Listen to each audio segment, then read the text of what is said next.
Hello, hello, hello.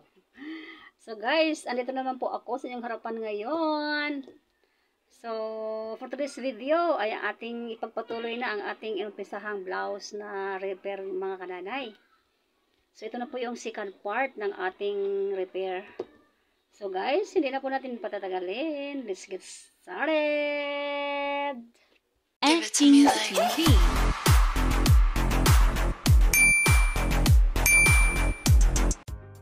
Kananay, natanggal ko na lahat yung manggas at yung yung pati yung pagputol natin nandito na, natapos na.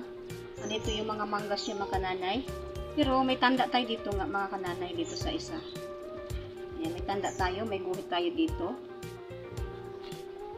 Ayan. May guhit tayong mga kananay dito sa ating manggas. And then dito sa ating body meron tayo para hindi tayo malilito mamaya. Ayan. Ayan, may guhit tayo. So ang sunod natin gagawin, ay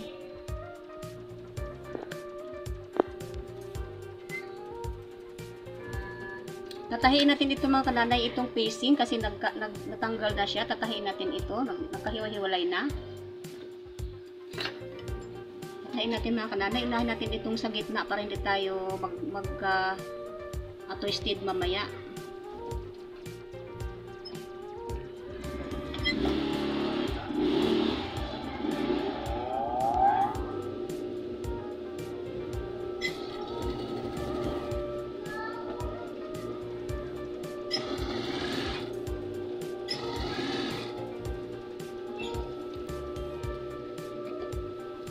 Ayan, kabilaan lang siya mga kananay.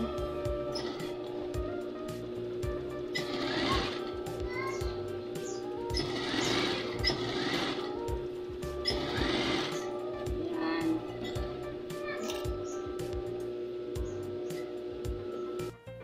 Ngayon mga kananay, natapos ko nang i-bisting itong ating facing dito sa ating shoulder. Kukunin natin yung ating gayahan. Ating gayahan mga kananay kasi may gayahan siya. Para tumpak talaga yung ating gawa. So, di ba malaki siya? Malaki yung ating re-repairin. Malaki ng kalahati. So, yung mag-marking tayo dito, mga kananay. Ito.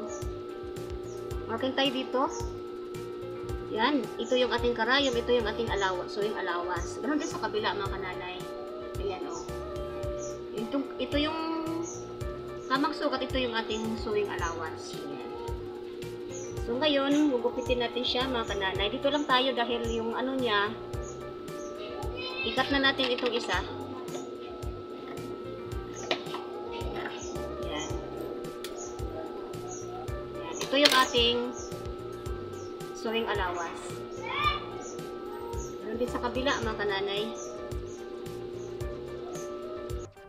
Tapos mga kananay, yung luwag niya dito ay 34 lang. So, divide to is 17.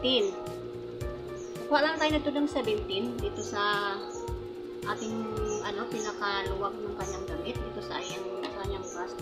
O, tama lang siya makananay. O, ayan.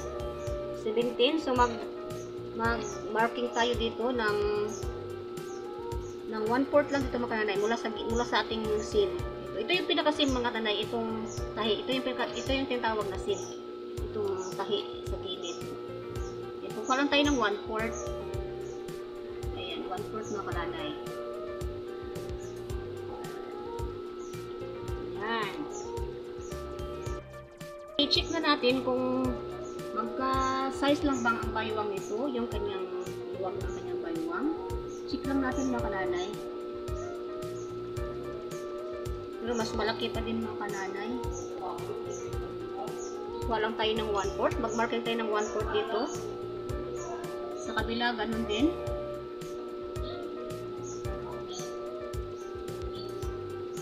Ayan. And then dito sa laylayan, ganun din mga kananay. So, ang laylayan natin ay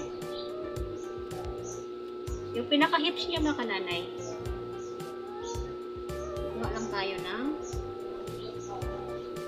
35 yata ito kanina. Yan, 35 mga kananay.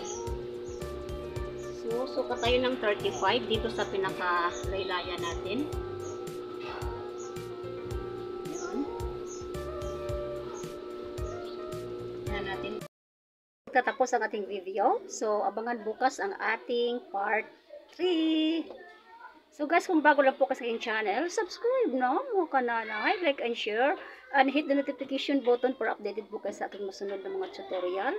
Sige nanay! So once again, I'm ating TV, ang pobreng mananahin na antipoda na nagsasabing, ingat, God bless, and bye-bye everyone!